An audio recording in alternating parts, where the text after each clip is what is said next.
നിങ്ങൾ എവിടെ പഠിക്കുന്ന? എവിടാ? മാഷാ അല്ലാ. എത്ര കൊല്ലം പഠിക്കണോ? കഴിഞ്ഞിട്ട് പിന്നെ ബിരുദെടുക്കണം. മാഷാ അല്ലാ. നിങ്ങൾ ദുആ ചെയ്യണേ. അസ്സലാമു അലൈക്കും. പ്രിയമുള്ളവരെ, ഇന്ന് ഈ കാണുന്നത് ഞാൻ സംസാരിച്ചത് മഅദിൻ സഖാഫത്ത് സുന്നിയയിലെ അറബിക് ലാംഗ്വേജ് പഠിക്കുന്ന കുട്ടികളാണ്. അവർ അതിൻ്റെ കൂടെ ഭൗതികവും അതേപോലെ മറ്റ് കോഴ്സുകളും പഠിക്കുന്നുണ്ട്. അതിനു പുറമെ ഇംഗ്ലീഷിൽ നല്ല പ്രാവീണ്യമുള്ളവരാക്കുക, അതിനു വേണ്ടിയിട്ടാണ് അവിടെ അങ്ങനെ ഒരു സ്ഥാപനം നിലനിൽക്കുന്നത്. അങ്ങനെ ഒരുപാട് കോഴ്സുകൾ കൊടുക്കുന്ന ഒരു സ്ഥാപനമാണ് മഅദിൻ സഖാഫത്ത് സുന്നിയ. 53ഓളം സ്ഥാപനങ്ങളുണ്ട് മഅദിന് കീഴിൽ. അത് വ്യത്യസ്തമായ സ്ഥാപനങ്ങളാണ്, വ്യത്യസ്തമായ രീതികളാണ് ഓരോന്നിനും.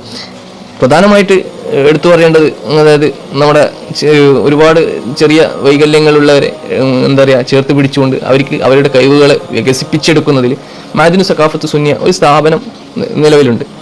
അപ്പോൾ അത് വലിയ രീതിയിൽ ചർച്ച ചെയ്യപ്പെട്ടതാണ്. അതായത് ഇങ്ങനെയുള്ളവർക്ക് ഖലീൽ തങ്ങൾ വലിയ രീതിയിൽ പരിഗണന കൊടുക്കുകയും അവർക്ക് ചെയ്യാൻ പറ്റുന്ന ജോലികൾ, അവർക്ക് ചെയ്യാൻ പറ്റിയ മേഖലകൾ ഇതൊക്കെ പരിചയപ്പെടുത്തുകയും അവരെ ഒരു സ്കിൽഡ് ആയിട്ടുള്ള ആളുകളായി മാറ്റുകയും ചെയ്യുകയാണ് ഖലീൽ തങ്ങൾ ചെയ്യുന്നത്. അതേപോലെ 53ഓളം സ്ഥാപനങ്ങളിൽ ഒരുപാട് ഫാർമസി, പോളി, ITI അങ്ങനെയുള്ള തുടങ്ങി ദർസ് സംവിധാനങ്ങൾ, ലാംഗ്വേജിൻ്റെ പല പല വേർഷനുകൾ, അങ്ങനെ ഒരുപാട് പറയാനുണ്ട്. അപ്പോൾ ഖലീൽ തങ്ങളെ വ്യത്യസ്തനാക്കുന്നതും ഈ ഒരു സ്ഥാപനത്തെ വ്യത്യസ്തനാക്കുന്നതും ഞാൻ ഈ പോകുന്ന സമയത്ത് എനിക്ക് തരുന്ന സ്വീകരണം. കാരണം നമ്മൾ ഒരു സാധാരണക്കാരനായ ആൾ പോകുമ്പോൾ എങ്ങനെ സ്വീകരിക്കണം, ആര് പോയി കഴിഞ്ഞാലും അവിടെ സ്വീകരണ രീതി വളരെ എടുത്തു പറയേണ്ട ഒന്നാണ്. നമ്മൾ സ്വീകരിക്കുന്ന ആ രീതി, ആതിഥ്യ മര്യാദ.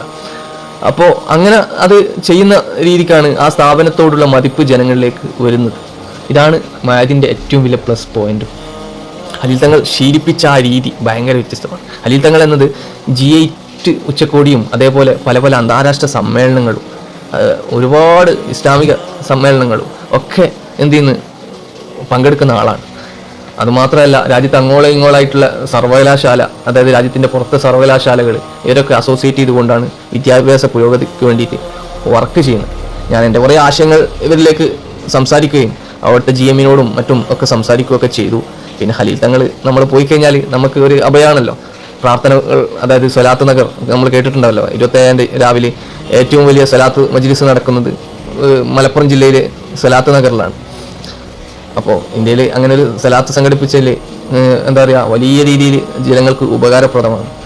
അപ്പോൾ ഖലീൽ തങ്ങളെ പ്രാർത്ഥനയാണ് ഇതിന് പ്രത്യേകമായിട്ടുള്ള ഇത്. അതേപോലെ വിശ്വാസികളുടെ എല്ലാം കൂടിച്ചേരുമ്പോൾ അതിന് പ്രത്യേക പരിഗണന ഉണ്ടല്ലോ.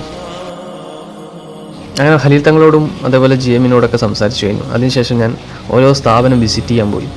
എന്നെക്കൊണ്ട് പറ്റുന്ന സ്ഥാപനങ്ങളൊക്കെ ഞാൻ വിസിറ്റ് ചെയ്യാൻ പോയി. കാരണം ഒരുപാട് സ്ഥാപനങ്ങളുണ്ട്. ഇതൊക്കെ വിസിറ്റ് ചെയ്ത് കഴിഞ്ഞാൽ നമുക്ക് നോക്കാനും നടക്കാനും അതേപോലെ വിസിറ്റ് ചെയ്യാൻ പറ്റിയ എല്ലാ സ്ഥാപനവും വിസിറ്റ് ചെയ്ത് തീരുകയും ചെയ്യും. അപ്പോൾ ഒരുപാട് സ്ഥാപനങ്ങൾ വിസിറ്റ് ചെയ്തു. അങ്ങനെ അവരെ വിദ്യാഭ്യാസ സംഭവങ്ങളൊക്കെ കണ്ടു മനസ്സിലാക്കി. ചിലരോട് സംസാരിക്കാൻ പറ്റി. ITI, പോളിടെക്നിക്, അതേപോലെ ഫാർമസി, അതേപോലെ ഒരുപാട് സ്ഥാപനങ്ങൾ നമ്മൾ കാണാൻ വേണ്ടി പറ്റി. പിന്നെ സ്കൂളുകൾ 1997 തുടങ്ങി വെച്ച ഈ സ്ഥാപനങ്ങൾ ഓരോന്നും പുതിയ പുതിയ വരികയാണ്. അപ്പോൾ നാഥൻ തൗഫീഖ് നൽകട്ടെ.